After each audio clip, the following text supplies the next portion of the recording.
Sport TV-də Qarabağ Ayaks maçının ardından müsahibələrimiz davam edir. Hər vaxtınız xeyir. Qurban Qurbanov Qarabağın baş məşqçisi yanımızdadır. Bəlkə də bugünkü hesab oyuna görə deyil idi. Ümumi götürsək bizim çox yaxşı hücumlarımız oldu. Xeyli sayda gol epizodlarımız oldu. Sadəcə futbolçularıma irad da bildirmək istəmirəm. Nəyə görə? Çünki biz bugün savaşaraq, döyüşərək məğlub olduq. Və sona kimi biz rəqibdən çəkinmədik. Sona kimi onların üzərinə getmək istədik.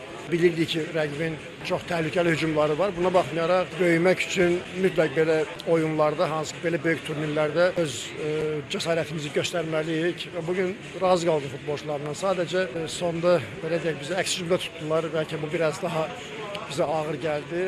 Nə azarkeşdə, nə də bizim özümüzdə bərabərlik düşüncəsi yox idi.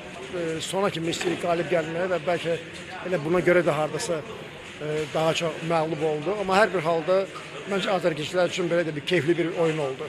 Yəni sona kimi əsl böyük futbol gördülər bugün. Əgər şansımız varsa biz bundan maksimum istifadə etməyə çalışacağıq. İndi biraz vaxtımız da olacaq. Düzdür, biraz istirahətdən sonra komandanı nə cür toparlayacağıq, biraz bu da çox vacibdir. Hələ bizim qarşı çempionat oyunlarımız var. Əgər şansımız varsa biz mütləq şəkildə çalışacağıq ki, bunun sona kimi mübarizəmizi aparmağa.